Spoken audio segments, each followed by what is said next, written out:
Bitcoin की blockchain ने हमें एक नया सिस्टम ऑफ मनी दिया जहां बैंक या गवर्नमेंट के बगैर करेंसी मिंट और एक्सचेंज हो सकती है। लेकिन बिटकॉइन सिर्फ दो काम करता है, वैल्यू को स्टोर और ट्रांसफर। और अगर आप चाहते हैं कि कोई भी पेमेंट या ट्रांसफर ऑफ वैल्यू तभी हो जब कोई कंडीशंस पूरी हो जाएं, बिटकॉइन ये काम नहीं कर सकता।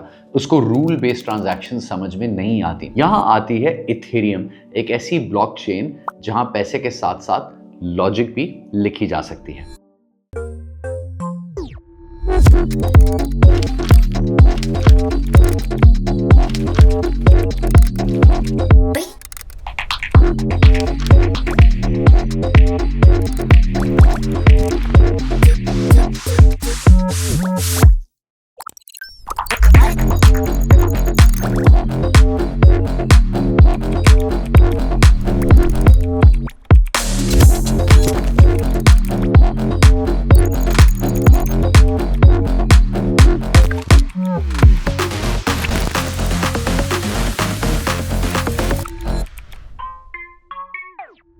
अस्सलाम वालेकुम and welcome to Pakistan and counting. मेरा नाम जुनैद इकबाल है and thank you for watching our blockchain series. आज हम बात करेंगे एक ऐसे कॉन्सेप्ट की जिसने ब्लॉकचेन को डिजिटल लेजर से डिजिटल इंफ्रास्ट्रक्चर बना दिया है। इसको कहते हैं smart contracts. Now what is a smart contract? Now इसकी एक बहुत सिंपल एग्जांपल है। सोचें आप वेंडिंग मशीन से सॉफ्ट ड्रिंक खरीद रहे हो। आप पैसे मशीन में डालते हैं, मशीन इस पैसे नोट्स को और कॉइन्स को चेक करती है। अगर ये ठीक होते हैं तो बैलेंस को स्क्रीन पर रिफ्लेक्ट कर देती है। ये एक तरह का एस्क्रो अकाउंट है। फिर आप अपनी ड्रिंक सेलेक्ट करते हैं। अगर जमा किए पैसे प्राइस से मैच करते हैं या प्राइस से ज़्यादा होते हैं तो ड्रिंक नीचे गिर जाती है एंड इफ नेसेसरी चेंज आपको मिल जाता है। और अगर फंड्स शॉर्ट हों तो कैन नहीं मिलता और फिर आप चाहें तो अपने कॉइन्स को वापस ले सकते हैं। ना बीच में कोई दुकानदार नहीं है, बस कोड है जिसमें एक लॉजिक लिखी हुई है जो डिसाइड करता है कि if the money entered is more than the value or the cost of the product, then deliver the product, else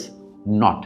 और यही एक स्मार्ट कॉन्ट्रैक्ट होता है, एक डिजिटल एग्रीमेंट जो खुद से एग्जीक्यूट हो जाता है जब लिखी हुई कंडीशंस पूरी हो जाएं। No lawyer, no bank, no human approval, सिर्फ कोड और ब्लॉकचेन पर लिखा हुआ rule. Now this is where Ethereum comes in कि ब्लॉकचेन की लेजर एक डिजिटल रजिस्टर थी जहां लिखा हुआ था कि पैसे किसके पास कितने हैं या कॉइन्स किसके पास कितने हैं और किसको ट्रांसफ़र हो रहे हैं। मगर इथेरियम ने कहा कि सिर्फ पैसे की स्टोरेज या उसकी ट्रांसफ़र को लॉक करने के बजाय क्यों ना हम रूल्स लिख दें कि पैसे कब किस कंडीशंस पर मूव होंगे।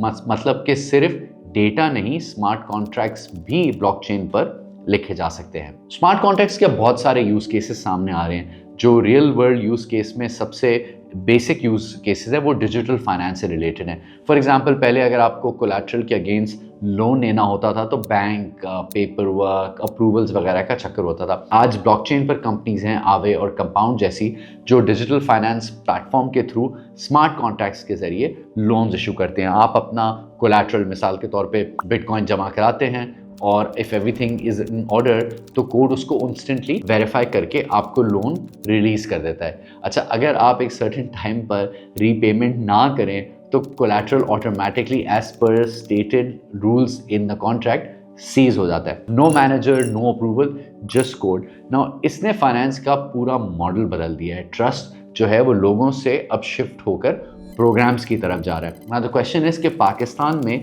स्मार्ट कॉन्ट्रैक्ट्स का किस तरह इस्तेमाल किया जा सकता है। बट बिफोर दैट, बाइनेंस दुनिया की सबसे बड़ी क्रिप्टो करेंसी एक्सचेंज है। ये 2017 में शुरू हुई थी और आज तक इसके 282 मिलियन यूजर्स बन चुके हैं। बाइनेंस अब तक 20 से ज़्यादा ममालिक में रेगुलेट हो चुकी है, जिनमें Brazil, France, Spain, Italy, UAE, Japan और कोरिया शामिल हैं। अब यूजर्स इसके ज़रिए तकरीबन 600 मुख्तलिफ क्रिप्टो करेंसीज में ट्रेड कर सकते हैं। और बाइनेंस की अपनी एक ऑनलाइन अकेडमी भी है जहाँ यूजर्स जाकर ब्लॉकचेन, क्रिप्टो या इससे रिलेटेड टॉपिक्स के बारे में सीख सकते हैं। Thank you Binance for supporting Pakistan and counting.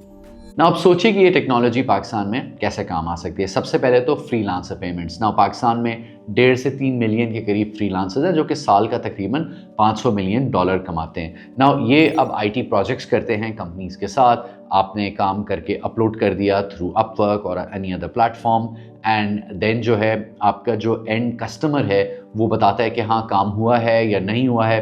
Sometimes आपने काम जो एक्सपेक्टेड काम डिलीवरी का होता है वो नहीं किया होता, या समटाइम्स आप डिलीवर कर चुके होते हैं लेकिन क्लाइंट ने अब तक अप्रूवल नहीं दिया होता, तो आपके पैसे एक लिम्बो में फंसे हुए होते हैं। तो स्मार्ट कॉन्ट्रैक्ट्स में एक इंडिपेंडेंट बॉडी होगी जो कि वेरीफाई करेगी कि दोनों पार्टीज के दरमियान मुआहदा क्या है, what constitutes the completion of a project, and when the project gets completed, let's say it's a code which is supposed to do X, then automatically let's say Ali is a programmer, उनके account में directly 500 USDT release हो जाते हैं client के account से। तो इसमें एक तो जो डिलेज हैं और इसमें जो दोनों पार्टीज़ की एक फ्रिक्शन है वो कम हो जाती है।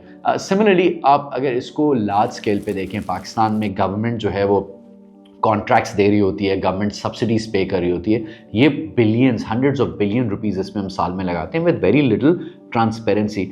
और ये जो पूरा प्रोजेक्ट है इसमें हम लीकेजेस को कम कर सकते हैं ना। मिसाल के तौर पे लेट्स से एक रोड का प्रोजेक्ट है कि एक सर्टेन रोड बननी है और उसका जब माइलस्टोन नंबर 1 कंप्लीट होगा तो 20% पेमेंट रिलीज हो जाएगी। नाउ ब्लॉकचेन के ज़रिए आप सैटेलाइट इमेजरी के थ्रू और डिजिटल वीडियोस के थ्रू अपलोड कर सकते हैं सिस्टम में जो कॉन्ट्रैक्टर है कि ये देखें मैंने अपना काम कंप्लीट कर दिया है।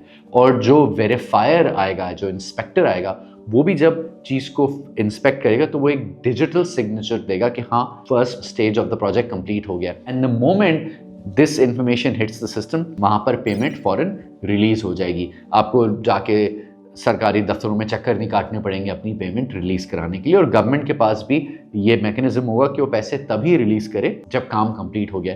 ना इसी तरह फार्मर सब्सिडीज या रिलीफ फंड्स भी तभी रिलीज होंगे जब सैटेलाइट डेटा कंफर्म करेगा कि इस पर्टिकुलर एरिया में क्रॉप लॉस हुआ है। आप इमेजिन करें कि कितनी फ्रिक्शन इससे ख़त्म हो जाएगी, कितनी करप्शन इससे ख़त्म हो जाएगी। कोई पेपर वर्क नहीं, कोई पॉलिटिकल इंटरफेरेंस नहीं, खुद एक सिस्टम है जो इंश्योर करता है कि पैसे सिर्फ एलिजिबल लोगों तक पहुंचेगा। नाउ बिटकॉइन और इथेरियम के ज़रा हाई लेवल डिफरेंसेस को देख लेते हैं। प्राइमरीली अगर पर्पस बनाएं तो bitcoin is a store and transfer of value and Ethereum executes programmable logic. Bitcoin की जो सप्लाई है वो कैप्ड है, इवेंचुअली सिर्फ 21 मिलियन बिटकॉइंस होंगे, बल्कि इथेरियम की जो सप्लाई है वो कैप नहीं है बट इन्फ्लेशन कंट्रोल्ड है। इनका जो माइनिंग का प्रोसेस है वो भी थोड़ा सा फर्क है।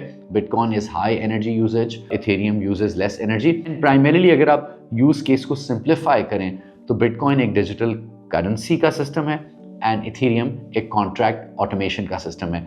एंड सिंपली पुट बिटकॉइन हिसाब रखता है कि हु पेड हुम, एंड इथेरियम के ब्लॉक्स में लिखा जाता है कि who did what and under what rule will money move from A to B. So the next logical question is कि अगर blockchain के जरिए crypto currencies store of value and transfer of value provide कर रही हैं और smart contracts transactions को enable कर रहे हैं, तो इस system पर और किस किस किस्म की transactions की जा सकती हैं? क्या real world assets जैसे property, gold या shares, इनकी खरीदो फरोख्त भी डिजिटली पॉसिबल है, या बिजनेसेस के दरमियान और सर्विसेज की ट्रेड के दरमियान जो स्मार्ट कॉन्ट्रैक्ट्स हैं क्या इनको भी हम ऑनलाइन लिख सकते हैं? And the answer is yes, and the technology that allows for that is called tokenization. अगली वीडियो में हम टोकनाइजेशन को डिस्कस करेंगे। थैंक यू एंड खुदा हाफिज। और जाते हुए एक सवाल, क्या आपने अब तक इथेरियम खरीदे हैं या कोई स्मार्ट कॉन्ट्रैक्ट को यूज किया है? जवाब हमें कमेंट्स में जरूर दें। And please join our community by subscribing to Pakistan and Counting.